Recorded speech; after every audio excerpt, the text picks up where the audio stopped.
Saya latar belakang saya dari seberang, dari kecil saya Islam. Misalnya cuman alif, batasa, cuma sampai juz sama. Kalau Al-Quran saya nggak bisa. Karena saya ikut-ikutan aja. Saksi isi saya, saksinya. Ini saksi hidup dalam hidup saya. Sebelumnya sudah berapa tahun murtad? Al-Quran berapa juz, Ibu? Ya, bukan porsinya kan. Baca surat apa? Kalau Jubirobina saya tahu, cuman apa gitu aja. Jujur aja saya memang nggak tahu. Coba Kalau Anda menguji itu tidak penting buat kami itu. Saya sangat tahu alif, ba, ta, sa, jim, ha, kha, dal, zal, ra, zau, sin, shin, shad, bat, ta, za, ain, ain, fa, itu bahasa Aceh. Itu logat saya Aceh. Memang bacaan hafalan bagi mereka penting. Kenapa penting? Karena itu hafalan ayat-ayat jin, surat setan. Banyak umat Islam yang melakukan bom bunuh diri karena memang itu perintah jin. Walaqad dara'na li jahannama katsiran minal jin wal insi. Yesus ini Tuhan di mana, Pak? Ya.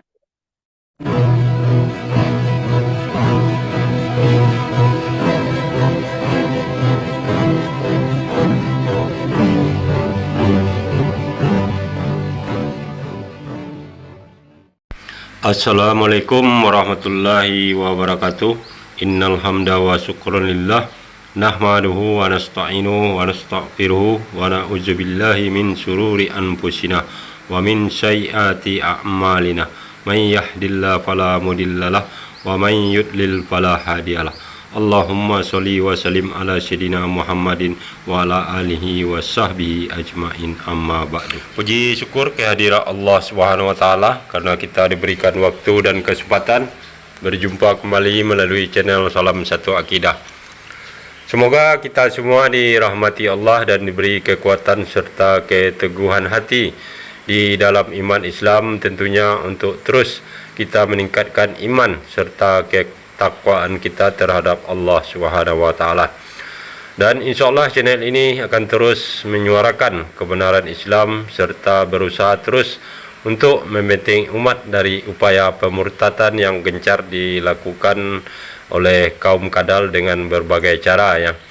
Nah, saudaraku semuanya, pada kesempatan kali ini saya akan menampilkan video sebuah kesaksian lagi yang diambil dari channelnya Yusuf Manawulu, spesialis pengumpul murtadin odong-odong ya. Dan di kesaksian ini semakin nyata dan semakin terbukti bahwa orang-orang ini hanya bisa menghujat tanpa peduli dengan dasar-dasar keilmuan yang harus kita ketahui untuk mencari suatu kebenaran tersebut ya. Nah, nanti juga di akhir video ada dua orang saudara muslim kita yang masuk menelepon dan bertanya. Salah satu di antaranya adalah Al-Ayubi ya. Kita dukung juga channelnya Al-Ayubi channel ya. Dan jangan lupa didukung juga channel dakwah lainnya untuk terus berkiprah membentengi umat dari upaya pemurtadan yang dilakukan ya. Nah, tanpa panjang mukadimah lagi, langsung saja kita simak videonya. Selamat menyaksikan.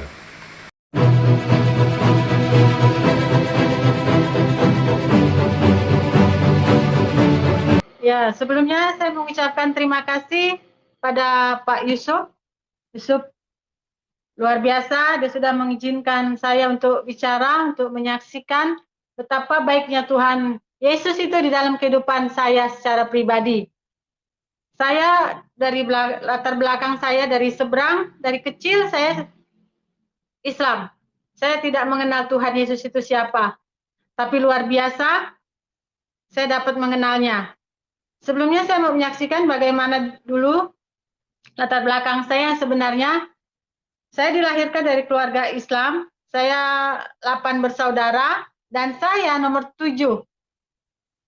Adik saya nomor 8. Jadi tiga laki-laki, 5 perempuan. Dan yang 3 sudah meninggal, tinggal saya aja, tinggal 5 orang lagi. Ya puji Tuhan, Tuhan kasih anugerah pada saya mengucap syukur kalau saya diberi kesehatan sampai hari ini, semua karena kasih Tuhan Yesus. Di sini saya menceritakan betapa baiknya Tuhan Yesus itu kepada saya. Dulu saya orang yang tidak suka dengan orang Kristen.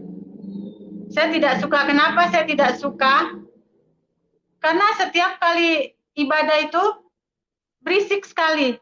Kebetulan saya tinggal di Depok hari itu. Kebetulan tetangga saya itu orang Jawa. Dia rumahnya itu dikosin sama orang-orang Kristen, mahasiswa. Dan suka dipakai. Tiap hari Jumat dipakai ibadah. Saya tidak suka ini tuh kok kenapa ya kok orang Kristen kok hari Jumat, sedangkan orang Muslim juga sholat hari Jumat. Di situ saya tidak suka. Akhirnya setiap kali mereka ibadah, saya ganggu mereka dengan cara ya saya setel aja kaset, saya kuat-kuat saya setel kaset. Mereka ibadah, tepuk-tepuk tangan, nyanyi, main gitar, itu saya nggak suka. Jadi saya ini punya bapak seorang dukun. Dukun yang terkenal sekali di Jakarta. Pikir seperti itu sekarang ini. Karena apa? Karena kalau Tuhan kayaknya nggak seperti itu deh. Tuhan itu kan menyembuhkan nggak seperti itu, kasih air gitu. Tidak, setelah saya tahu kebenaran. Itulah kejadian yang saya katakan tadi. Saya tidak suka dengan orang Kristen itu. Yang saya sering ganggu itu kejadiannya di Depok. Setelah saya tinggal di kakak saya. Itu. Berjalannya waktu, saya kenalan saya sama suami saya, Aliudin ini orang Aceh. Dia juga agama dari keluarganya itu benar-benar taat, sangat taat sekali. Kenapa saya katakan sangat taat sekali? Karena waktu saya tinggal di Aceh, keluarganya itu nggak meninggalkan sholat. Sama sekali, waktunya maghrib, mereka semua di dalam. Saya, ya orang lain kan, maksudnya, karena mereka udah tahu agama saya Kristen, jadi mereka setiap maghrib itu pasang muka lain gitu loh. Dari pagi sampai sore itu mereka senang sekali, bersahabat sepertinya. Tapi setelah mau maghrib, udah mereka udah pasang muka lain. Itu yang saya bingung. Padahal mereka itu taat loh, taat sekali. Jadi setiap kali saya datang ke Aceh itu, kalau saya bilang, Assalamualaikum, itu mereka nggak pernah jawab, itu yang anehnya. Nggak pernah jawab sama sekali. Mereka cuma hanya bilang, jam berapa datang, kapan sampai? Hanya itu yang saya bingung. Kok sepertinya ajarannya nggak dilakukan gitu loh. Seharusnya kan orang Assalamualaikum, ya dijawab lah. Ya memang sih saya tahu, bagi mereka, itu mungkin ya, haram atau bagaimana, saya nggak tahu. Soalnya saya tuh nggak pernah merasakan jawaban itu. Padahal saya pengen sekali tuh jawabannya gitu. Ini pas cuman langsung dibilang, jam berapa? Datang, naik apa? Begitu ya sudah. Saya bilang, naik ini, naik itu, naik ini. Terus senang saya kan. Senang pokoknya seperti nggak ada masalah. Giliran maghrib. Maghrib itu saya bingung. Mereka udah pasang muka. Akhirnya kebetulan rumah suami saya ini di Aceh itu panggung dia. Jadi mereka rumah adat. Mereka sholat di bawah, saya berdoa di atas. Ya sudah, saya duduk diam, mereka berdoa. Setelah berdoa mereka sembahyang, mereka sembahyang, dia baca surat Yasin. Ya nggak tahu lah ya, saya nggak mengerti surat Yasin, walaupun saya Islam, karena saya juga tidak taat, saya hanya melakukan sholat aja, sholat dengan puasa, ngaji, dan saya nggak begitu taat, saya nggak begitu memahami tentang hal itu. Jadi saya hanya melihat mereka rajin sekali, mereka taat sekali. Dari keluarga suami saya, keluarga saya ya sholat, sembahyang, mereka taat gitu loh. Cuma ya yang anehnya, ya itu dia saya bilang, bapak saya itu dukun. Nah itu. Jadi ya bagaimana saya mengenal Tuhan Yesus, ya saya itu melihat karakter suami saya itu berubah. Kenapa saya katakan berubah? Dulu suami saya itu, aduh luar biasa dia, jahat dengan saya, dan dia itu suka mabuk, tidak peduli saya. Ya mungkin ya, kalau saya pikir, karena saya tahu kan mantan-mantan suami saya itu dulu cantik-cantik, beda dengan saya. Saya ini jelek, miskin, sederhana. Jadi ya kayak gitulah. Tapi begitu suami saya berubah, saya bingung. Ya, percaya Tuhan Yesus, saya bingung. Kok baik sekali dia. Baik sekali, benar-benar baik, luar biasa. Dan tidak malu lagi dia. Bahwa saya tidak malu kemana-mana, saya dibawa-bawa. Dikenalin juga sama teman-temannya, dikenalin nih lo istriku. Sekarang nggak malu dia. Luar biasa. Tuhan suami saya yang sekarang ini, yang sebelumnya saya belum mengerti, tapi begitu saya perhatikan suami saya perhatikan lama-kelamaan saya bersama-sama dengan suami saya, ternyata yang mengubahkan suami saya itu ternyata Tuhannya orang Kristen. Terus berapa hari kemudian suami saya datang, dia datang kembali. Nggak taunya suami saya itu tinggal di Bandung dia. Ternyata dia tinggal di Bandung, dia datang sendiri. Dia bilang begini sama saya, dia temuin saya di luar juga, nggak berani ke rumah saya. Dia bilang begini, kau mau ikut aku gak? Katanya gitu. Kemana? Ke Bandung katanya. Loh, terus gimana dengan anak ya? Bawa aja katanya gitu. Ya saya masih pikir-pikir itu. Saya pikir-pikir, saya ingat sekali dia kasih uang saya 20.000. Dulu ntar uang dari mana itu? Uang 20.000 kan dulu. 20.000 itu dulu berharga sekali. Mungkin suami saya lupa. Saya ingat 20.000 itu uang tuh berharga sekali. Karena kenapa? Karena dari Jakarta Bandung dulu kalau ingat saya ya murah sekali, kalau nggak 3.500 atau 7,5. Oh 20.000 itu berharga sekali sama saya. Saya dikasih ya dengan itu untuk saya, entah untuk saya keluar kemana gitu ya, pergi. Pokoknya itu saya dikasih uang 20.000 deh. Nah setelah itu suami saya pulang, saya nggak turutin dulu hari itu. Nah, besokannya 2 hari kemudian saya bohongin mama saya. Mama saya bohongin. Saya bilang sama mama saya, Mak, Yati ini mau nimbang anak dulu ya. Saya bilang begitu kan sama mak saya. Nimbang kemana katanya? Mau nimbang ke rumah sakit, ke puskesmas. Ya udah cepetin, ntar lo kesiangan gitu kan. Ya udah saya ini aja, saya kemas-kemas. Saya cuma bawa baju berapa potong buat baju anak saya tuh. Saya bawa berapa potong aja, 2 potong atau 3 potong, seingat saya. Ternyata saya nggak ke puskesmas, saya pergi ke Bandung. Saya temuin suami saya, saya sampailah di Bandung. Yang saya herannya kan anak saya masih bayi. Waktu saya bawa, dia nggak nangis loh di mobil, tenang aja. Mungkin dia tahu ya, dia mau ketemu bapaknya, jadi dia nggak nangis. Walaupun panas, dulu kan nggak seperti kayak sekarang, aslinya kenceng gitu mobil-mobil. Dan itu juga dulu banyak orang. Nah sampailah saya di Bandung, dan saya jumpa dengan suami saya. Saya jumpa dengan suami saya, besokannya, 1 hari kemudian kan suami saya bilang begini sama saya, kau tunggu ya, katanya di sini aku mau ikut bapak rohaniku. Kemana? Saya bilang ke Jogja. Hari itu ada penelitian tanah ya di Jogja ya, Mas Salman bilang gitu kan. Saya bilang, ya udah pergi aja. Berani kan di sini? Ya kan banyak orang. Saya bilang gitu di sini. Hari itu saya tinggal di sekretariat ini suami saya ditumpangin di situ. Nah, jadi saya bilang ya udah pergi aja. Saya bilang gitu. Ini banyak orang kok, kalau ada apa-apa gampang. Saya bilang. Ya udah, suami saya pergi. Besoknya malam-malam saya didatengin sama keluarga saya. Berapa kakak saya, kakak ipar, datang dia ke Bandung. 3 keluarga lah datang ke Bandung kan. Saya diajak pulang. Hari itu suami saya nggak ada. Dan saya tuh kaget loh, bener. Kagetnya kenapa? Kok bisa tahu? Saya tinggal di Bandung, alamatnya kok bisa tahu? Apa karena bapak saya dukun kali ya? Bapak saya lihat-lihat dari mana gitu loh, kok bisa tahu? Sampai sekarang juga saya masih pikir, kok bisa tahu gitu loh. Terus malam-malam saya diajak pulang sama kakak saya nggak mau sebenarnya. Terus teman-temannya suami saya juga bilang, Bu, jangan Bu, ini si Alija lagi pergi ke Jogja, saya bilang gitu. Keluarga saya marah sekali. Nggak ada hak ya si Ali nahan adik gue, dia belum nikahin adik gue, katanya. Kakak saya bilang begitu. Bilang, ya terus nanti aja Bu, katanya. Enggak, gue mau malam ini juga bawa adik gue, katanya. Ini gue empoknya, katanya. Akhirnya saya ya pulang, karena saya takut juga kan, namanya saya didatengin kakak-kakak saya, kakak pertama, kakak kedua, kakak ketiga pada datang kan. Datang udah, akhirnya saya pulang deh tuh malam-malam loh, hujan-hujanan lagi, saya bawa lagi anak saya. Terus sampai di rumah, saya di situ saya dimarahin sama kakak saya yang pertama kan, dibilang begini, ngapain lu bego lo ngikutin si Ali, kata gitu. Si Ali udah nggak tanggung jawab dulunya, sekarang lo mau aja, kata gitu. Padahal kakak saya tuh nggak tahu apa yang saya rasain.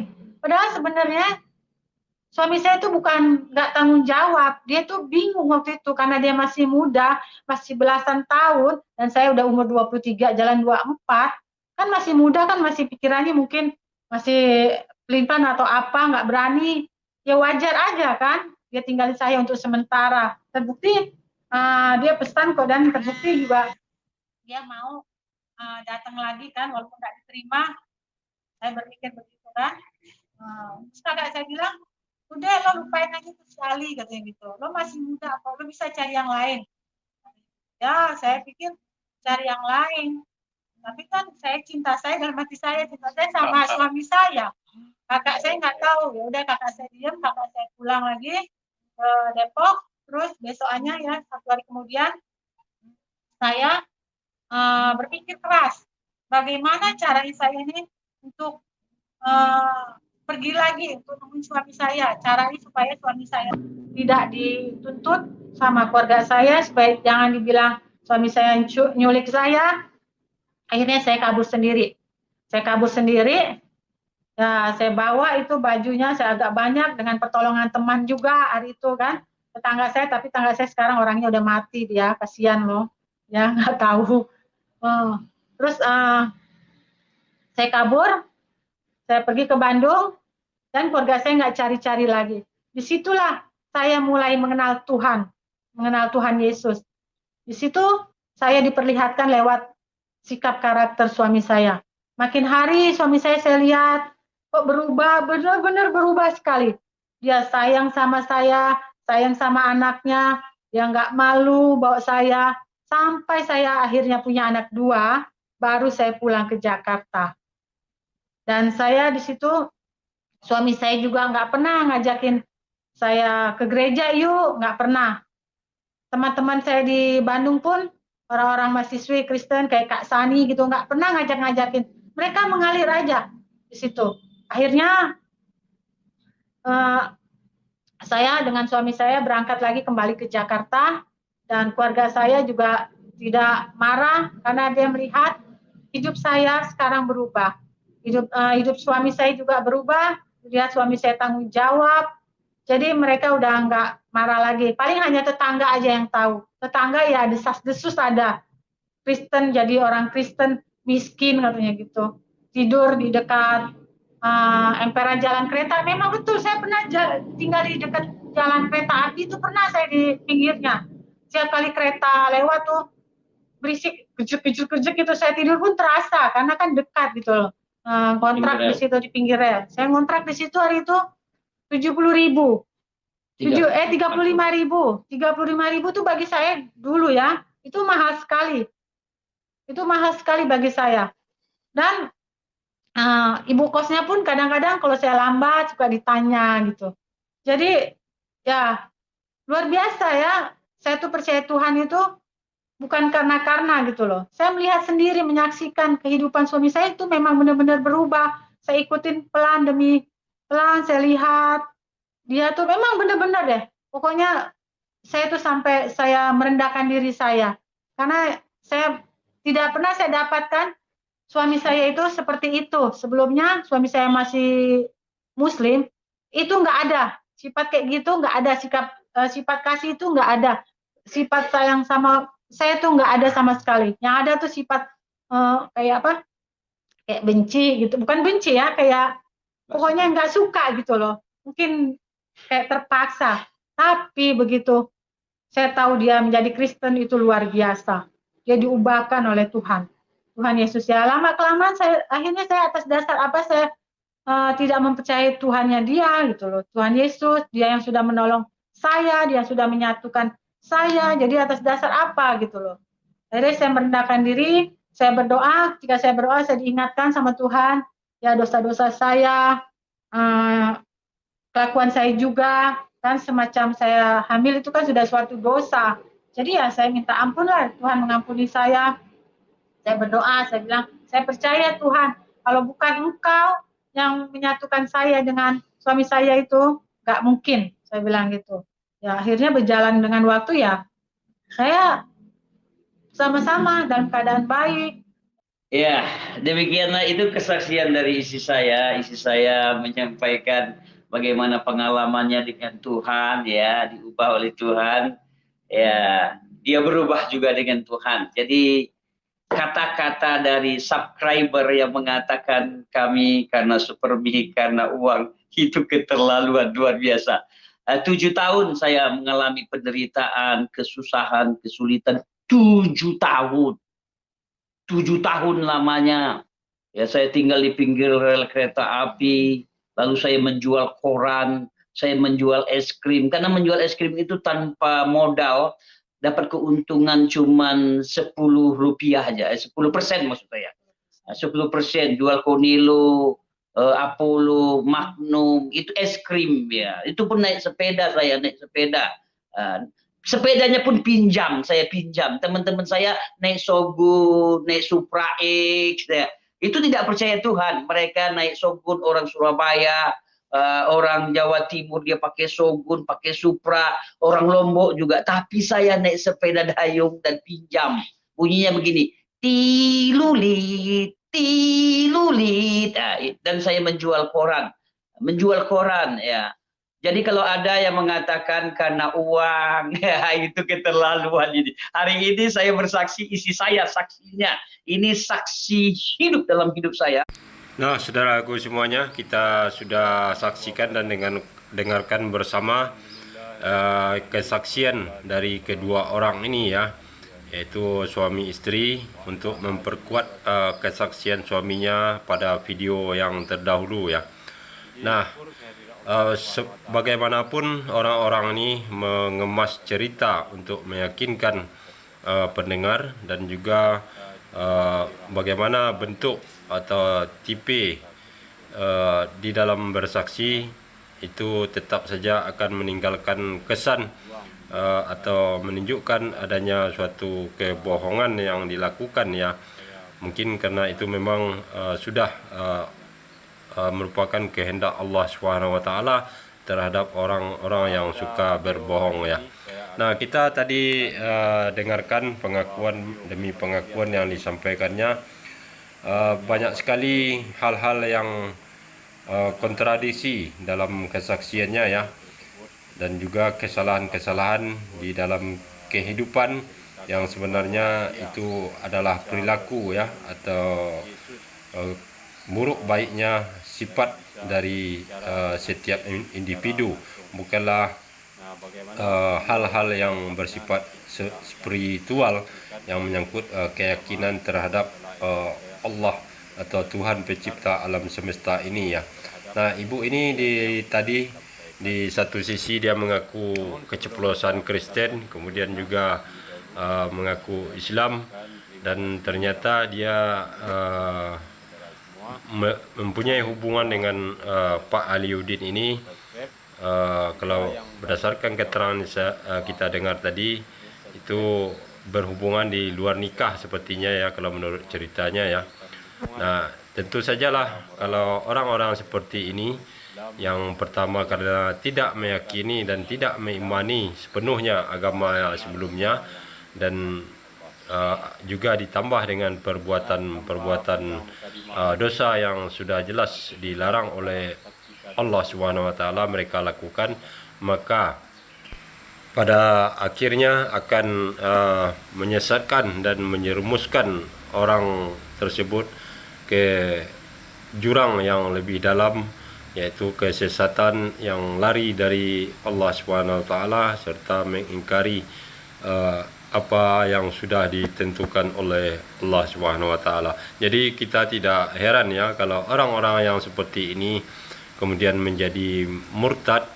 Itu sudah sangat wajar sekali ya, karena memang orang tersebut tidak mempunyai pendirian terhadap keyakinannya, dan juga ditambah lagi dengan perilaku kehidupan yang tidak mencerminkan seseorang yang beragama, yang mempunyai tuntutan aturan hidup di dalam agama. Nah, oke, kita lanjut lagi, saudaraku. Biar Pak KC bisa urung rembuk juga. Pak KC, ya.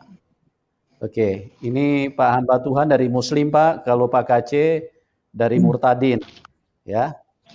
Oke, silakan Pak hamba Tuhan, silakan. Ya. Oke, siapa dulu nih? Pak KC atau Pak Ali? Pak, ya boleh. Ke Pak Ali dulu boleh, silakan. Ke Pak Ali dulu boleh. Pada Pak Kasih. Oke, Pak Ali dan Ibu Jumiati. Ya, siap. Ya. Sebelumnya sudah berapa tahun murtad? Saya 29 tahun. Tahun depan sudah 30 tahun. Kira-kira masih ada materi, masih ada hal yang berbau Islam yang masih diingat? Gimana? Kurang jelas ya? Putus-putus ya. Kira-kira masih ada hal-hal yang berbau Islam yang masih diingat atau bagaimana?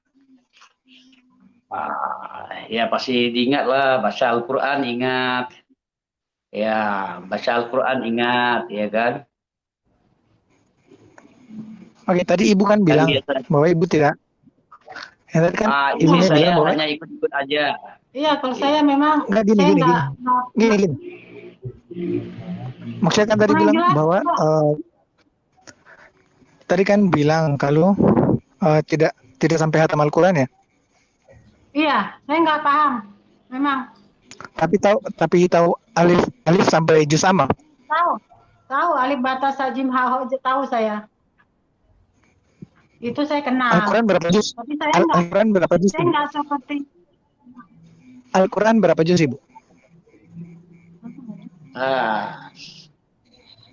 Ya, bukan porsinya kami menginikan Anda di poin ini, ya. Isi saya tidak taat sekali dengan agamanya.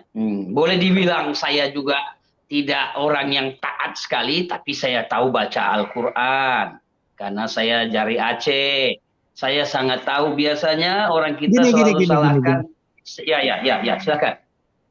Tadi kan saya tanya Al-Qurannya berapa juz? saya tidak tahu. Orang nggak tahu saya. Cuma saya tahunya saya kecil baru tahu saya cuma juz sama, baru alif, ba, ta, sa, jim, ha. Itu aja sama bismillah. Saya tahu terus baca surat apa?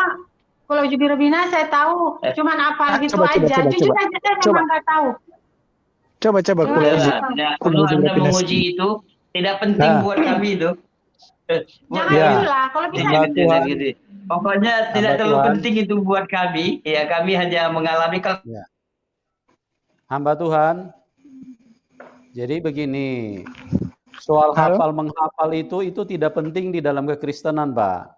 Ya, yang penting perubahan hidup.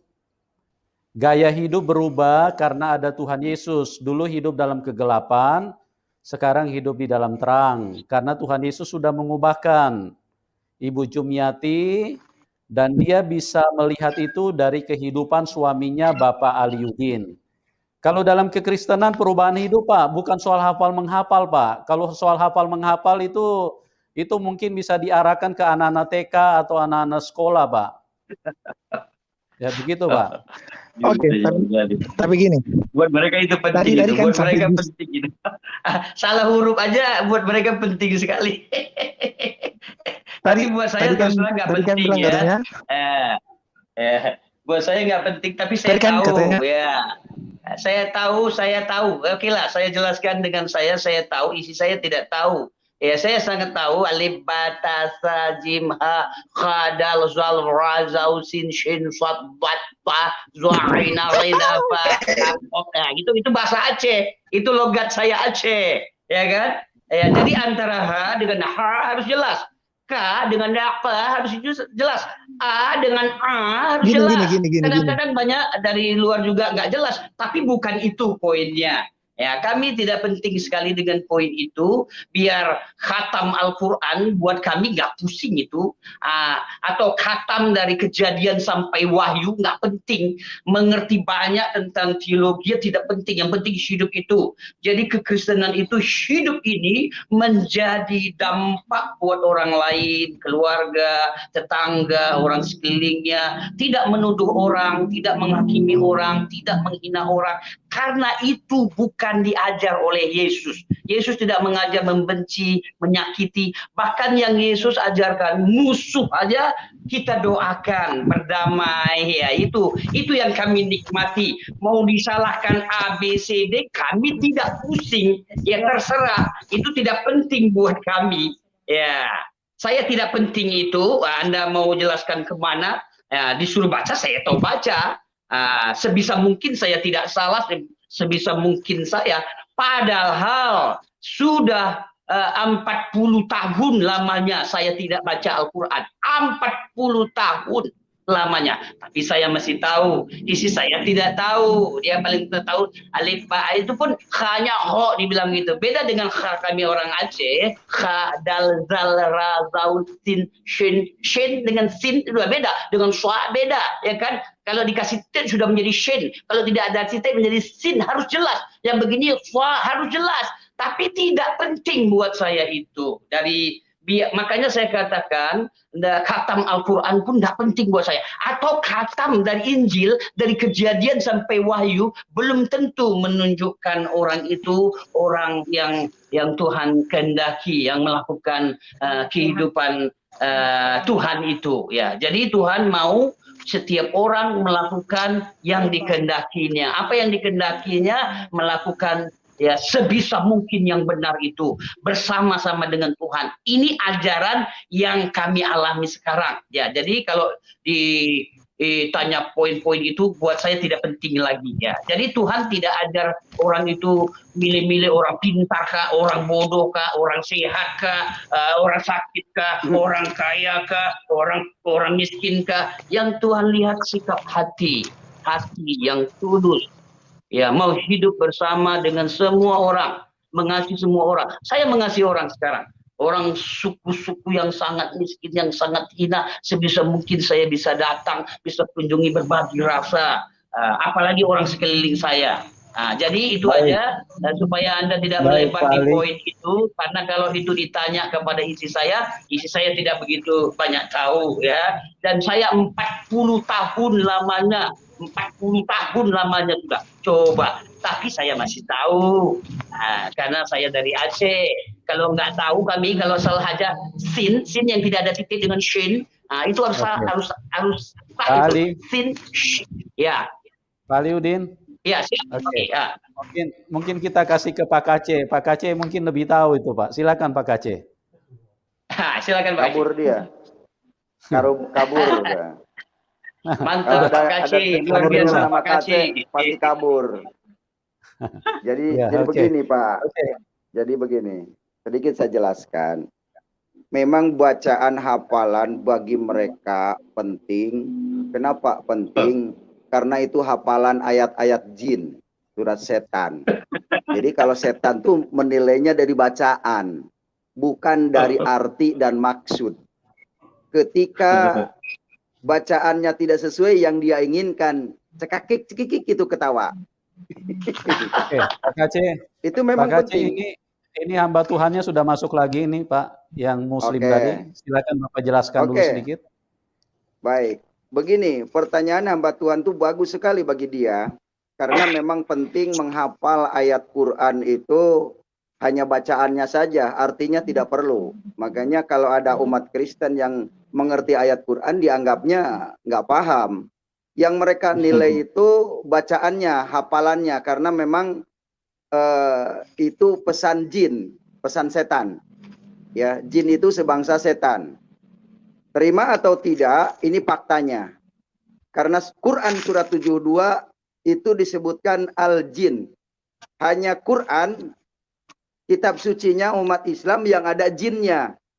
Jadi bukan disalib jin itu. Jadi salah besar Abdul Somad mengatakan disalib itu ada jin. Yang ada jin itu di Al-Quran. Baik, saudaraku semuanya, kembali kita tanggapi ya. Yang pertama, tadi di awal dengan sangat entengnya Yusuf Manubulu memasukkan MKC ya untuk urung rembuk. Namun ternyata setelah kita dengarkan apa yang dikatakannya, bukan mengadakan urung rembuk, tetapi murni dan selalu di setiap ada MKC itu memberi fitnah yang keji ya terhadap Al-Quran, juga terhadap Tuhan, terhadap Rasulullah, dan bahkan sampai ke Ustadz ya.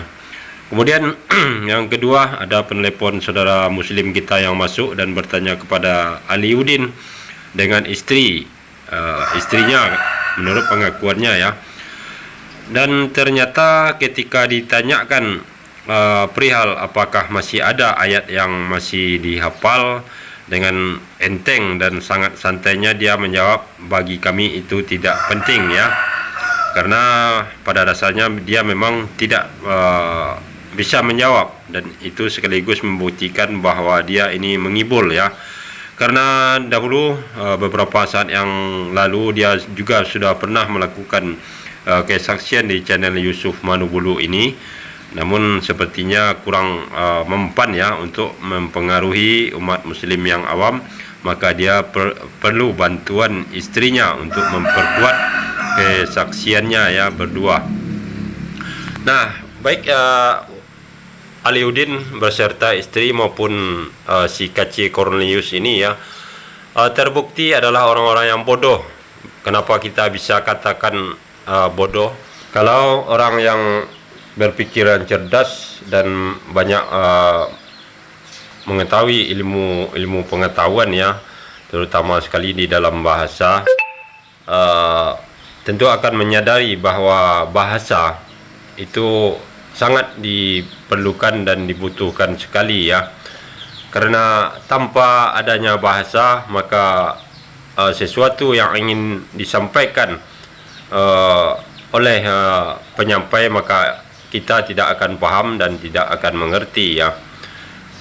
Dan tentunya seperti contoh tentang Tuhan. Nah, Tuhan itu kan bahasa, kata, terdiri dari huruf ya. Dan khususnya di sini seperti Al-Quran. Al-Quran adalah firman Allah, perkataan Allah. Nah, yang namanya perkataan tentu harus mempunyai bahasa ya. Dan bahasa itu terdiri dari huruf, kata, kalimat, dan secara lengkap keseluruhannya. Maka barulah manusia bisa paham apa sebenarnya yang dikatakan atau diucapkan tersebut. Jadi sangat keliru dan sangat salah besar sekali, sekaligus menunjukkan kebodohan termasuk si Cornelius, Aliuddin dan juga Manuk Bulu ya, yang mengatakan kalau hafalan itu hanya untuk anak TK. Nah, coba sekarang apakah bisa dia paham tanpa seseorang atau oknum mengucapkan sesuatu tanpa kata atau kalimat, apakah dia bisa mengerti? Saya jamin 100% tidak akan tahu kalau tidak dijelaskan dengan kalimat atau bahasa. Maka Al-Quran itu maka yang sangat penting, setiap huruf, setiap kata dan kalimat di dalam Al-Quran itu sangat terukur sekali ya. Maka itu wajib untuk dipahami dan dipelajari, karena setiap kata itu mempunyai takaran, ukuran yang mempengaruhi akan makna atau maksud dari oknum yang berbicara. Jadi seperti itu ya saudaraku semuanya. Jadi di sini saja sudah ketahuan bahwa ketiga orang yang ada di sini ini itu adalah bodoh semua ya. Oke, kita lanjut. Makanya umat Islam itu mementingkan baca, bukan mementingkan arti. Karena Islam itu adalah umat baca, umat ikro. Makanya kasihan umat Islam ini. Ya, kalau yang nggak menyadari kasihan. Umat jin, kalau nggak percaya nih surat jin Pak Aliuddin. Nah ini surat jin. Jin. Nah, al-jin kan? Al-jin. Jin itu adalah iblis, setan. Jadi makanya kenapa banyak umat Islam yang melakukan bom bunuh diri? Karena memang itu perintah jin. Jin itu kembalinya ke neraka bersama manusia pengikutnya. Sebagaimana dikatakan surat 7 Al-A'raf ayat 179. Di situ sangat jelas bahwa yang akan memenuhi neraka jahanam itu jin dan manusia. Ini saya katakan, saya bacakan di sini ayatnya. Nah, walaqad darana li jahannama katsiran minal jin wal insi. Jadi jelas surah Al-A'raf ayat 179 dikatakan di situ yang akan memenuhi neraka jahanam itu dari jin dan manusia. Siapa manusianya? Orang Islam yang semacam itu tadi, yang cuma bisa baca nggak ngerti arti. Jadi orang yang sudah murtad tidak ada ayatnya di Al-Quran akan masuk neraka. Pak Aceh. Orang yang Islam Pak. yang membaca Al-Quran, Pak Aceh. Itulah. Iya Pak. Ya, kita kasih kesempatan kepada hamba Tuhan untuk menanggapi. Silakan Pak. Silakan Pak hamba Tuhan. Oh, terputus. Sorry. Kelihatannya sinyalnya kurang mendukung. Iya. Ya. Makasih. Saya langsung ke Pak Aliudin ya. Ya, Ya, siap. boleh. Siap. Silakan. Baik. Terima kasih Pak Yusuf sebelumnya. Ini judulnya menarik Pak ya. Saya mau bertanya kepada Pak Aliudin. Ya, siap. Matius pasal 11 ayat 25 Pak. Matius pasal 11 ayat 25. Boleh saya tahu Bapak dari mana asalnya ya? Saya Jawa Timur, Pak. Jawa Timur, Surabaya, Nganjuk, Jawa Timur juga, Ya. Malang. Jawa Timur bagian timur, Pak. Ya, dari sana ada Roko Jampi juga Jawa Timur. Roko Jampi, Rejeng, Songgon, Kelaka. Saya Jember. Saya Jember. Ya, Jember. Oke, Saya dari ya, saya tahu. Oke, siap, silakan. Matius berapa? 11.25, Pak. 11.25. Bapak orang kita Muslim ya? Saya Muslim, Pak. Saya Muslim. Oke, siap ya. Matius 11 ayat 25. Ajakan juru selamat. Pada waktu itu berkatalah Yesus, Aku bersyukur kepadamu Bapa, Tuhan langit dan bumi, karena semuanya itu engkau sembunyikan bagi orang bijak dan orang pandai, tetapi engkau menyatakan kepada orang kecil. Maksudnya? Oke, silakan. Mau tanya apa? Baik. Di situ kan Yesus bersyukur kepada Tuhan langit dan bumi ya Pak ya? Ya. Yaitu Bapaknya. Nah, yang jadi pertanyaan saya, Yesus ini Tuhan di mana Pak? Ya. Maksudnya, dia dikatakan begini kan, pada waktu itu berkata Yesus itu berkata, Aku bersyukur kepadamu Bapa. Yesus memanggil Bapa. Allah Subhanahu wa Ta'ala itu Bapa, Bapanya dia. Bapa, Allah yang maha kuasa, Allah maha besar. Dan Yesus itu dia sosok manusia sama seperti saya, sama seperti Anda. Tetapi dia ada roh Tuhan, roh ilahi, pribadi ilahi di dalam kehidupan Yesus itu. Tetapi sekali lagi saya jelaskan, dia manusia. Dia manusia, sama seperti saya manusia. Tetapi di dalam diri saya ada roh Tuhan, ada roh Kristus. Oke, belum sampai di situ dulu. Karena semuanya itu engkau sembunyikan bagi orang bijak dan orang pandai, dikatakan. Nah, ayat lain mengatakan hikmat manusia berbeda dengan hikmat Tuhan. Kepintaran manusia berbeda dengan kepintaran Tuhan. Ya, ilmu Tuhan itu sangat misteri sekali. Dia katakan dia berikan kepada orang yang kecil, karena orang sederhana, orang yang miskin dikatakan. Miskin ini bukan secara lahiriah aja, tetapi yang merasa tidak berarti, yang merasa pintar, yang merasa hebat, yang merasa sangat ya mungkin dia gelar profesor, doktor, mungkin minta maaf saya bikin ilustrasi kecil lagi, ya mungkin dengan gelar-gelar yang lain lah, profesor, doktor apa. Tapi sekali lagi hikmat manusia berbeda dengan hikmat Tuhan.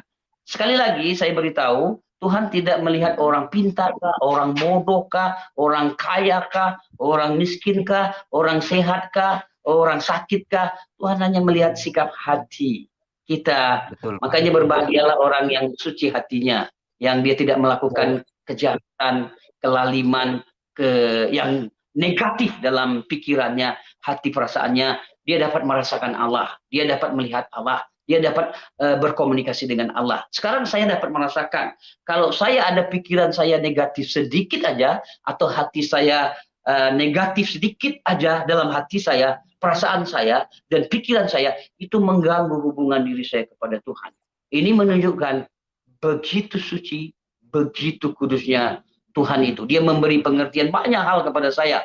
Saya bisa tersenyum, saya bisa mengucap syukur di dalam situasi apapun yang terjadi dalam hidup ini. Saya bisa mengucap syukur, saya dapat menikmati Tuhan itu. Dulu saya tidak mengerti Tuhan itu. Yang saya tahu Tuhan di langit, yang saya tahu Tuhan di atas.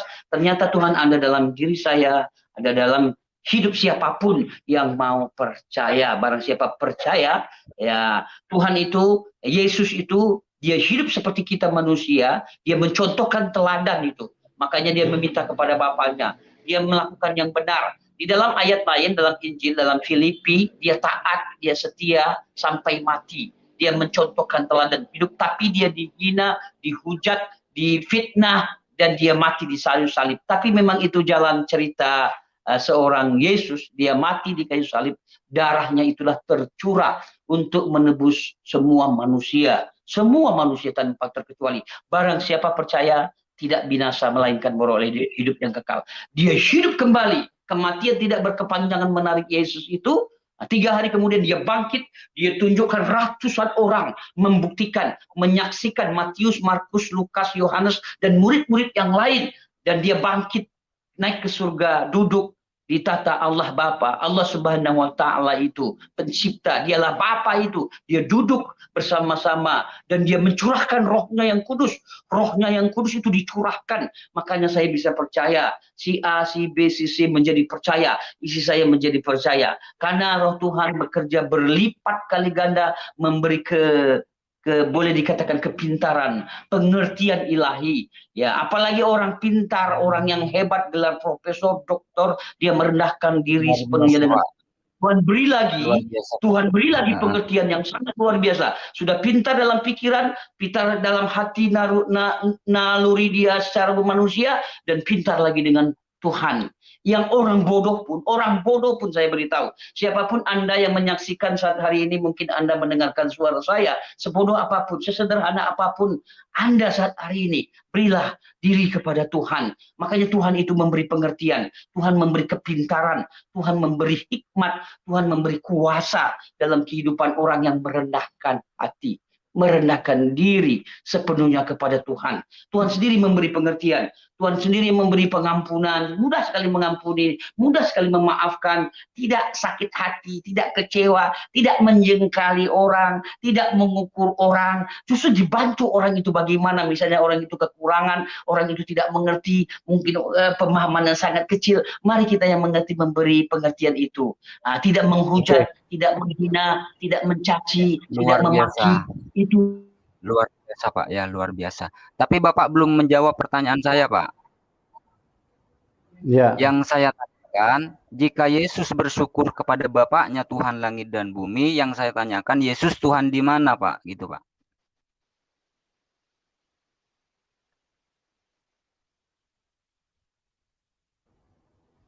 Ya. Halo, Aliudin, coba dibuka suaranya. Yesus itu. Secara manusia, ya dia mati. Buktinya betul-betul dia mati, bukan setengah mati. Dia betul-betul mati. Tapi kematian tidak menarik berkepanjangan. Itu dia manusianya. Manusia, dirinya dia. Tapi Nah, makanya dia mengatakan, ayat lain dia katakan begini, kalau bisa ya Bapa lalukanlah cawan ini daripadaku. Dia katakan, kalau bisa salib ini jangan terjadi kepadaku. Itu kalau bisa, kata Yesus. Tapi bukan kehendakku, kata Yesus itu. Kehendakmu lah yang jadi. Itulah manusia dia. Lalukanlah, janganlah ini, tapi bukan kehendakku, kehendakmu lah yang jadi. Makanya dia bergumul sekali, dia menangis, dia peluhnya menetes sampai seperti darah peluhnya itu, saking bergumulnya. Kenapa saya katakan saking bergumulnya ini? Dia bergumul, terpisah pribadi ilahi itu dengan Bapa, dengan Tuhan itu. Karena dia manusia akan mati, dia akan terpisah. Akan terpisah, makanya dia bergumul. Dia menangis begitu. Itulah yang digumulkan. Tetapi Filipi katakan dia taat, dia setia sampai dia mati. Makanya namanya dituliskan menjadi raja, segala raja yang sangat luar biasa. Seluruh lutut akan bertulut mengakui dialah pribadi ilahi, dialah pribadi Tuhan yang nyata. Dia dikatakan tadi, Anda katakan dia Tuhan bagaimana? Dia Tuhan ada di bumi. Enggak. Saya akan bacakan ayat 25 ya. Pada waktu itu berkatalah Yesus, aku bersyukur kepadamu Bapa, Tuhan langit dan bumi, dikatakan ya. Karena semuanya itu engkau sembunyikan bagi orang bijak, orang pandai, orang bijak, orang pandai yang tidak punya hati, yang mungkin yang keras hati dengan Tuhan. Dia berikan, dia curahkan. Tetapi engkau nyatakan kepada orang kecil. Ayat 26, ya Bapa, itulah yang berkenan kepadamu. Ayat 27, kamu telah semuanya telah diserahkan kepadaku oleh Bapa-Ku, dan tidak seorang pun mengenal anak selain Bapa, dan tidak seorang pun mengenal Bapa selain anak, dan orang yang kepadanya anak itu berkenan menyatakannya. Saya lanjutkan ayat yang ke-28. Marilah kepadaku semua yang letih, lesu, dan beban berat, aku akan memberi kelegaan kepadamu. Jadi saya lanjutkan ayat 29. Pikulah kuk yang kupasang dan belajarlah kepadaku, karena aku lemah lembut dan rendah hati, dan jiwamu akan mendapat ketenangan. Sebab kuk yang kupasang itu enak dan bebanku ringan. Sekali lagi, datanglah kepada Yesus. Mungkin siapapun Anda yang mendengar suara saya ini, mungkin Anda dalam beban, Anda dalam masalah, datanglah kepada Yesus. Dia jalan, dia kebenaran, dan dia hidup. Dia Alfa dan Omega. Dia yang awal dan dia yang akhir. Kesimpulannya Pak, kesimpulannya apa ini Pak? Kesimpulannya apa Pak? Kesimpulannya, tadi pertanyaan Anda, dia Tuhan di dunia ini, tapi dia manusia, dia ada pribadi ilahi. Pribadi, kekuatan ilahi ada dalam hidup dia. Dan 25 itu kan Yesus bersyukur kepada Bapaknya, yaitu Tuhan langit dan bumi. Tuhan langit dan bumi ini kan Bapaknya. Nah, yang saya tanyakan, Yesus ini Tuhan di mana? Saya sudah terangkan, dia Tuhan yang di bumi, di bumi. Ya. Pak Liudin, sebentar Pak. Itu ketidakmengertian dari orang-orang Islam ya, tentang Tritunggal daripada Bapa, Putra, dan Roh Kudus. Kalau Anda mau mengerti Tuhan Yesus itu Tuhan yang mana, Anda ikut Tuhan Yesus dulu, baru Anda bisa mengerti. Karena makanya kalau cuma saya bisa ikut Pak. Ya, makanya saya bisa ikut. Makanya sudah dijelaskan, saya jelaskan, itulah pribadi Bapa, Putra, dan Roh Kudus. Itulah Tritunggal, itulah Trinitas yang sampai sekarang selalu ditentang sama yang Muslim. Karena yang Muslim tetap tidak mau mengerti, cuma mau mencari kesalahannya. Kalau masalah itu Pak, sesama Kristen saja bentrok Pak, bukan enggak ada yang bentrok, enggak ada yang bentrok. Itu cuma karena ini aja, masing-masing cuma mau mengedepankan organisasi. Tidak ada yang bentrok. Di dalam kekristenan tidak ada yang bentrok ya. Jadi semua sudah gitu harga mati, Tuhan Yesus itu adalah Tuhan yang menyelamatkan. Tapi belum ada jawabannya ya Pak ya, yang saya tanyakan ya. Sudah dijawab. Bapa dan Tuhan Yesus itu satu. Yohanes 10 ayat 30, aku dan Bapa satu.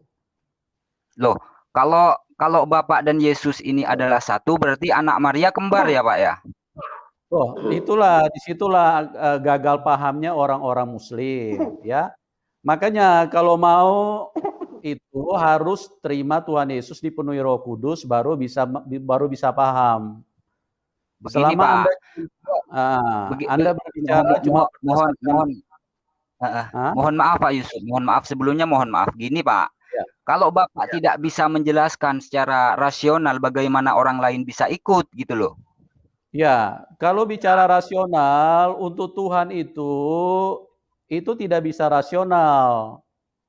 Karena Tuhan itu sesuatu yang ilahi, ya. Itu perlu diimani. Iya, saya imani Pak, saya imani Tuhan itu memang ilahi Pak. Iya. Ya memang betul.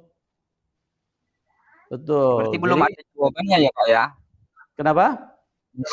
Belum ada jawaban ya, Yesus ini Tuhan di mana ya? Ya dialah Tuhan di langit dan dia Tuhan di bumi. Tapi kata Yesus jawaban? Tuhan langit dan bumi Bapaknya Pak. Kenapa? Kata ya, Yesus Tuhan Anda langit dan bumi Anda baca, jangan cuma mengambil satu-satu ayat, mencomot-comot ayat, mengais-ngais ayat, hanya dengan tujuan untuk membenarkan apa yang kalian pahami. Apa yang ada di dalam Alkitab, dalam Quran Anda. Itu tidak bisa. Saya bertanya Pak. Saya bertanya kepada Bapak, saya mengharapkan jawaban gitu loh. Sudah kan saya sudah jawab. Saya kan sudah jawab. Dia Tuhan di langit dan dia Tuhan di bumi. Tapi perkataan Yesus Tuhan langit dan bumi adalah Bapaknya Pak. Yohanes 10 ayat 30, aku dan Bapa satu. Kalau Yohanes 10:30 itu dipahami mentah-mentah, Pak, berarti si Bapak itu juga anaknya Maria, Pak. Oh enggak, tidak seperti itu. Makanya kalau mau cerdas, ikut Tuhan Yesus supaya Anda punya pikiran bisa diperbaharui. Karena sampai kapanpun Bapak saja yang mengimani tidak bisa menjelaskan. Kok tidak bisa menjelaskan? Sudah dari tadi dijelaskan otak Anda saja yang tidak mampu menjangkau. Wah, karena manusia itu terbatas. Gini loh, saya kasih analogi begini ya, Pak Aliubi, tolong Anda perhatikan ya. Yang di atas kepala ini rambut. Ini yang di atas mata ini kening, ini juga rambut. Tolong Anda jawab, kenapa yang kening ini nggak panjang-panjang tapi rambut kok bisa panjang? Coba Anda jawab dulu, ini bicara manusia aja. Nggak usah bicara yang Tuhan dulu. Begini Pak, Tuhan itu kan bukan manusia, jadi menganalogikan Tuhan kepada manusia. Kita nggak usah bicara Tuhan dulu, bicara yang manusia aja dulu, supaya Anda punya logika bisa lebih terbuka gitu loh. Kita bicara yang manusia dulu. Tidak bisa Pak, menganalogikan Tuhan kepada manusia tidak bisa jawab. Tidak bisa, karena Tuhan bukan manusia. Pak Aliubi, sebentar, saya jelaskan ya. Anda tidak bisa jawab, yang manusia saja Anda tidak bisa paham. Bagaimana Anda bisa paham kalau saya jelaskan tentang Tuhan? Karena kan di kitab Bapak juga dijelaskan bahwasanya Tuhan bukan manusia gitu loh. Jadi nggak usah bicara kitab dulu deh. Analoginya salah jika menganalogikan Tuhan kepada manusia gitu loh Pak. Enggak. Itu karena pemikiran Anda, logikanya yang terbatas, ya.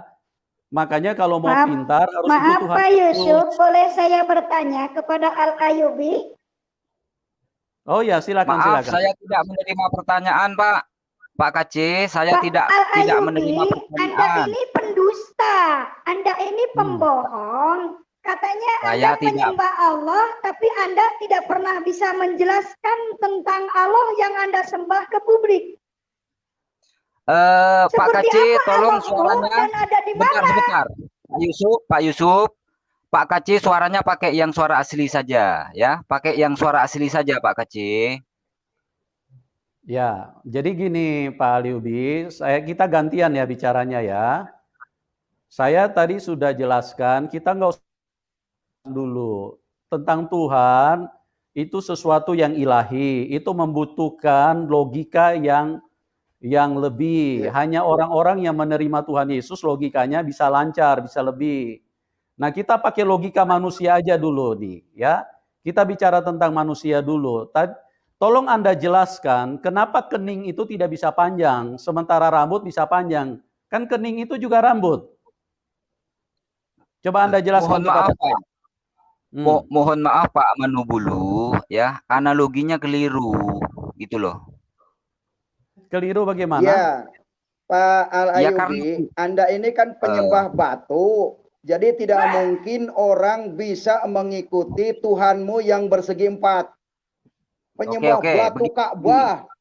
Ya, ini sudah, didengar publik Al-Ayubi. Anda ini tidak bisa menyebutkan tentang Allah, tapi Anda tidak bisa menunjukkan di mana adanya Allah.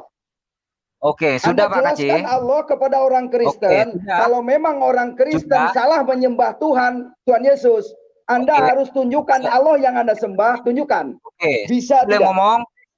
Saya boleh ngomong? Silakan. Oke, silakan. Kesempatan. Silakan. Begini Pak Kacil.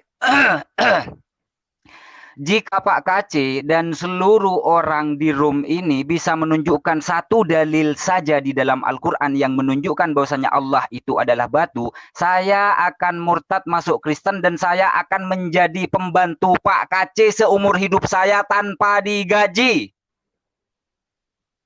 Anda silahkan baca Al-Quran surat Al-Baqarah ayat 196. Bacakan, tampilkan ayatnya. Tampilkan ayatnya, sudah jangan sangat itu. Jelas. Wahijul baita manistata'a ilaihi sabila. Terus lila pikuresin ila pihim rilata sitai waswid fal ya'budu rabb hadzal bait. Maka sembahlah Tuhan yang ada di ayatnya, Ka'bah ini. tampilkan ayatnya, ya, tampilkan ayatnya, jangan menipu umat. Tampilkan ayatnya. Dengerin, Anda harus tampilkan dengerin ya. Ayatnya, di ayat mana yang menjelaskan bahwasanya Allah itu adalah batu. Saya akan menjadi pembantu Anda seumur hidup saya tanpa digaji dan saya akan masuk Kristen. Janji ya, janji. Saya janji. Oke. Tunjukkan ayatnya di dalam Al-Quran. Silakan Anda baca Al-Quraisy. Tampilkan ayatnya biar semua orang tahu. Saya akan menjadi pembantu Anda seumur hidup saya tanpa digaji.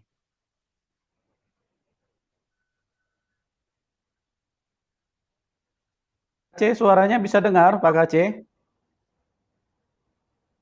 Pak Kacil. Wal ya'budu rabb hadzal bait. Tampilkan ayatnya Pak Kacil. Pak Kacil tampilkan ayatnya biar semua bisa melihat. Ini live-nya Pak Yusuf bukan punya saya. Jadi tolong tampilkan Pak Yusuf ayatnya, tolong tampilkan Pak Yusuf biar semuanya bisa tahu ya. Bahwasanya apa yang diomongin MAC ini cuma menipu. Pak Al-Ayubi begini ya. Ini roomnya lagi penuh, jadi kita tidak perlu tampilkan. Anda baca saja apa yang disebutkan oleh Pak Kacil tadi. Apa benar suratnya itu seperti itu? Tidak ada satupun ayat di dalam Al-Quran yang menjelaskan bahwasanya Allah itu adalah Ka'bah. Tidak ada. Kalau ada saya mau. Kalau saya mau menjadi. Ini surat Al-Quraisy ayat 3. Surat Al-Quraisy ayat 3. Jangan menipu. Ayat 3 ya. Jadi Anda jangan menipu. Anda jangan menipu. Silakan buka ayatnya. Tampilkan. Dengerin, kamu katanya orang Islam. Tapi kenapa saya bacakan ayat ini kamu tidak paham? Tampilkan biar semua yang melihat di sini bisa melihat. Enggak, mendengar. Tampilkan ayatnya, tampilkan. Kalau ada satu ayat dalam Al-Quran yang menjelaskan Allah itu adalah batu, saya akan menjadi Kristen. 45 orang saya keluarga besar. Dan saya akan menjadi pembantu Anda seumur hidup saya tanpa digaji.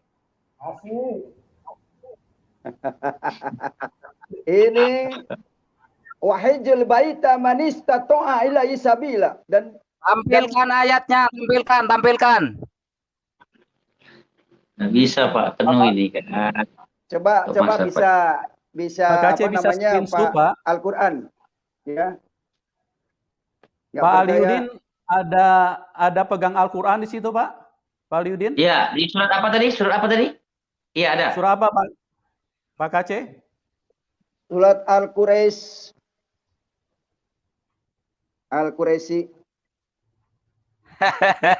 Hilang donatur Nah. KC malam ini. Donat Agak. Itu surat Al-Quraisy. donatur kau. Nggak apa-apa. Saya punya donatur yang maha kaya, Tuhan Yesus. Ini surat 106 ya. Al-Quraisyin. Surat 106. Mana?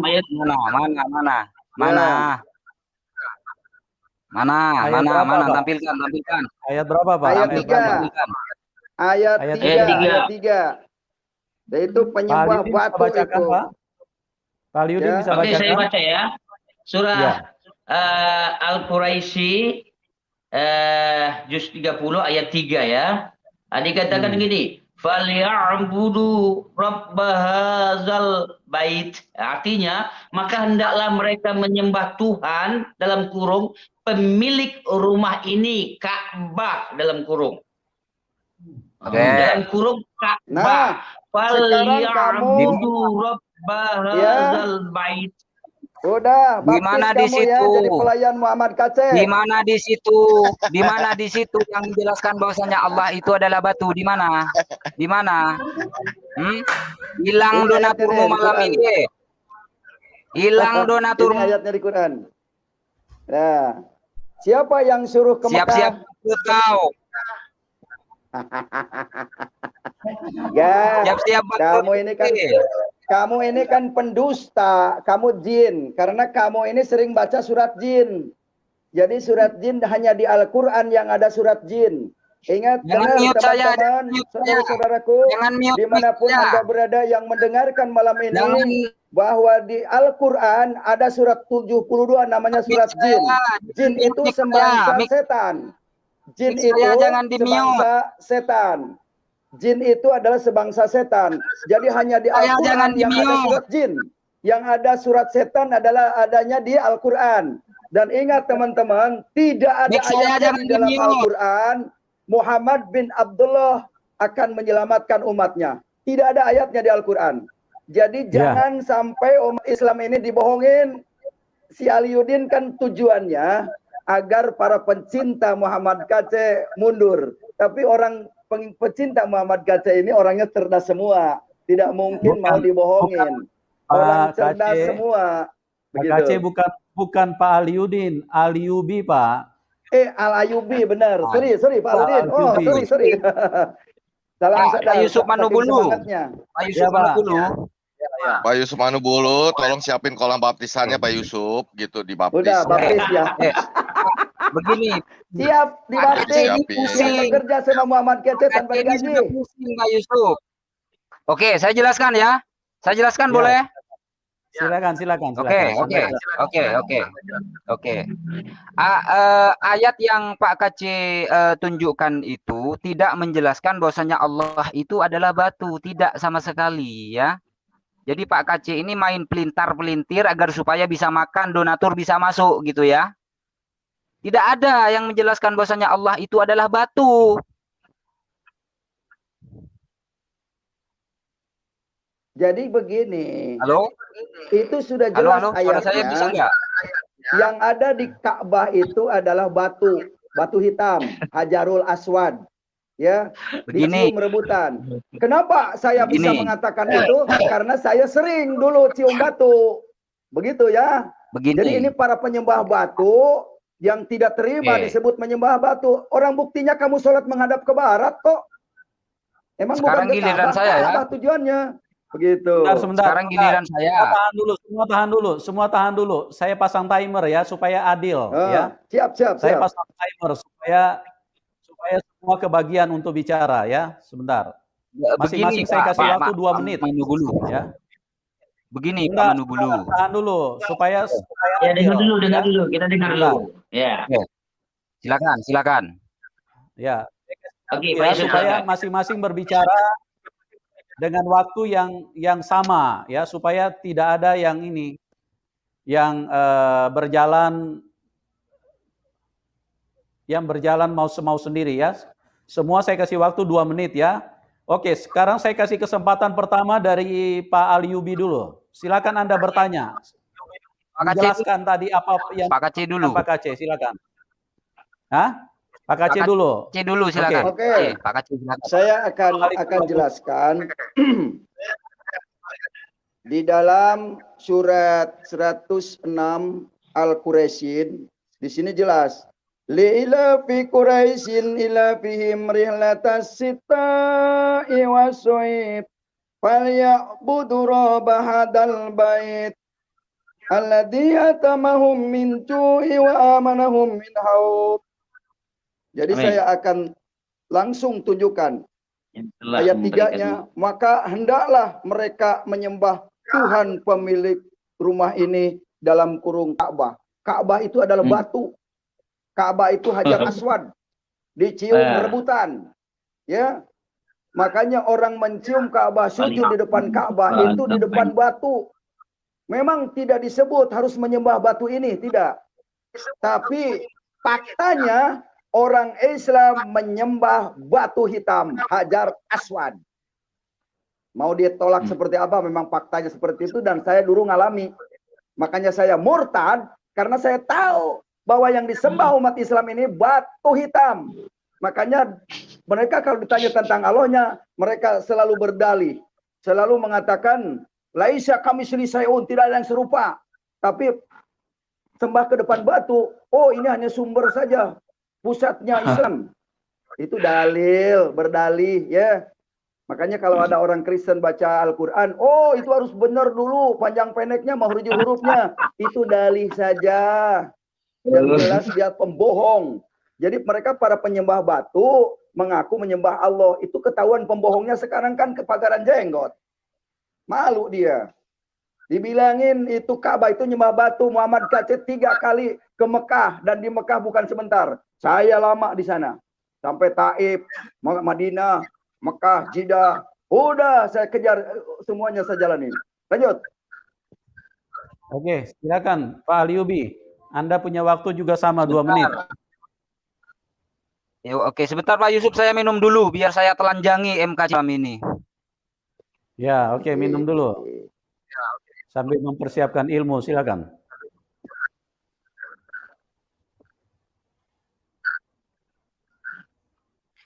Silakan sanggah. Tuduhan Muhammad Kaceh ada sembah batu. Oke. Di dalam Al-Qur'an di surat Al-An'am ayat 103 Allah menjelaskan bahwasanya Allah itu tidak bisa dilihat oleh pandangan mata manusia. Di surat Asy-Syura ayat yang ke-11, laisa kamitslihi syai'un wa huwas samiul basir. Tidak ada yang serupa, tidak ada yang setara, tidak ada yang sebanding dengan Allah baik di langit maupun di bumi. Dan di surat Al-Ikhlas ayat 1 sampai 4 dengan jelas dan tegas bahwasanya Allah itu tidak serupa, tidak sebanding dengan sesuatu apapun baik di langit maupun di bumi. Jadi Allah yang tidak terlihat itu penipuan rasanya ya, penipuan rasanya jika mengatakan bahwasanya Ka'bah itu dikatakan sebagai Allah itu sendiri, karena Allah kan tidak terlihat. Dan di Keluaran 33 ayat 20, Musa tidak melihat Allah dan Allah tidak dilihat oleh Musa. Dan perkataan Yesus sendiri di Yohanes 5 ayat 37, Bapaknya itu tidak bisa dilihat dan suaranya tidak bisa didengar. Jadi secara tidak langsung Muhammad Kaceh, MKC Cornelius ini tidak menuduh umat Islam ya, tapi menuduh Yesus berdusta. Ya, menuduh Yesus berdusta dan menuduh Musa berdusta. Begitu. Silakan. Cukup waktunya buat saya. Habis donaturmu malam ini, C. Oke. Pak Kaceh silakan Pak Kaceh. 2 menit. Pak Kaceh silakan. Ini memang dalilnya seperti itu. Allah tidak bisa diserupakan dan tidak bisa dilihat. Berarti Allah yang disembah umat Islam itu tidak ada. Itu hanya dongeng belaka, palsu belaka. yang dituju sebut Allah itu adalah Muhammad itu sendiri. Kenapa? Saya katakan Muhammad itu sendiri, ihdinas siratal mustaqim. Itu katanya perintah Allah. Tunjukilah kami jalan yang lurus. Masa sih Allah tersesat? Kapatang Allah Maha tahu. Kok Allah minta petunjuk ke jalan yang lurus? Ini satu poin jatuh ya, bahwa itu adalah perkataan Muhammad. Ihdinas siratal mustaqim itu perkataan Muhammad, bukan perkataan Allah. Berarti yang dituju Allahnya itu adalah Muhammad. Supaya tidak ketahuan Muhammad, maka dipakailah dalil ini, Allah tidak bisa dilihat karena ngambil dari Alkitab itu tadi. Makanya jangan comot-comot ayat Alkitab kalau tidak paham perikopnya.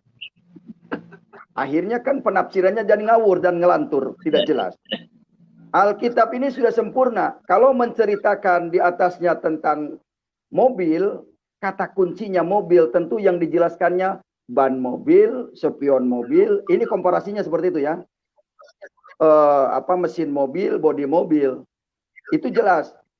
Jangan sampai menceritakan mobil tapi ada bulunya, ada jenggernya, ada kakinya. Kan nggak nyambung. Sama dengan Al-Ayyubi sekarang. Menceritakan tentang Allah yang tidak diserupakan, jadi ngelantur. Allah yang disembah umat Islam itu Allah yang dongeng. Tidak bisa dibuktikan. Yang disebut Allahnya adalah Muhammad. Sebagaimana di ayat Al-Quran itu tadi. Karena Muhammad berkata, Kul ma kuntu bid'ah waktunya habis Pak Aceh. Oke. Baik. Sebentar. Nah, saudaraku semuanya, kita sudah dengarkan ya bagaimana MKC Cornelius memfitnah dan juga dalam menjawab pertanyaan yang diajukan oleh Al-Ayyubi ya. Karena ternyata apa yang ditanyakan oleh Al-Ayyubi tidak bisa dijawab dengan tepat ya. Karena Tuhan yang mereka sembah itu menjadi tidak jelas ya, ketika ada Yesus berkata bahwa dia diutus oleh Bapaknya ya, bukan dia sendiri yang menjadi Tuhan ya. Hanya umat Kristen yang menuhankan Yesus, sementara pengakuannya dia bukanlah Tuhan. Dan ternyata juga di dalam Bible memang tidak ada ayatnya bahwa Yesus itu berkata, akulah Tuhan dan sembahlah aku ya. Jadi sia-sia saja kalau umat Kristen menuhankan Yesus tersebut ya, karena orang yang disangkakan sendiri tidak mengakuinya. Nah, kemudian yang kedua, si KC yang mengutip ayat Al-Quran, dan di sini kelihatan sekali bahwa dia memang sengaja untuk menyalahartikan makna dari ayat itu tersebut dengan tidak membaca sepenuhnya satu ayat tersebut, kemudian juga melencengkannya makna dari ayat yang seharusnya yang dibacakan ya. Kemudian juga terakhir dia mengatakan bahwa umat muslim menuhankan Nabi Muhammad itu dibuktikan katanya di dalam surah Al-Fatihah, ihdinas siratal mustaqim. Nah, di situ sangat kelihatan sekali bahwa si Cornelius ini memang tidak paham sama sekali tentang Al-Quran ya. Karena yang benar adalah Al-Fatihah itu adalah surah sebagai petunjuk Allah Subhanahu wa taala untuk manusia ya. Bagaimana cara manusia itu untuk bermohon dan minta petunjuk, dan apa yang harus dilakukan oleh manusia. Maka diperlukan suatu permohonan oleh manusia terhadap Tuhan ya, untuk diberikan petunjuk dan juga bimbingan terhadap manusia yang sesuai menurut kehendak Allah Subhanahu wa taala. Jadi sangat jelas bahwa si Cornelius ini memang tidak paham Al-Quran, bisanya hanya mencari-cari ayat dalam Al-Quran untuk menyalahkan Al-Quran dan juga ajaran Islam. Nah, saudaraku semuanya, mudah-mudahan kita semua semakin terbuka mata kita, hati kita, dengan kebobrokan yang dilakukan oleh orang-orang kaum kadal ini yang tujuannya jelas untuk merusak akidah umat muslim. Akhir kalam, tidak ada gading yang tidak retak. Kalau ada salah itu murni dari saya, kebenaran hanya milik Allah Subhanahu wa taala semata. Terima kasih. Assalamualaikum warahmatullahi wabarakatuh.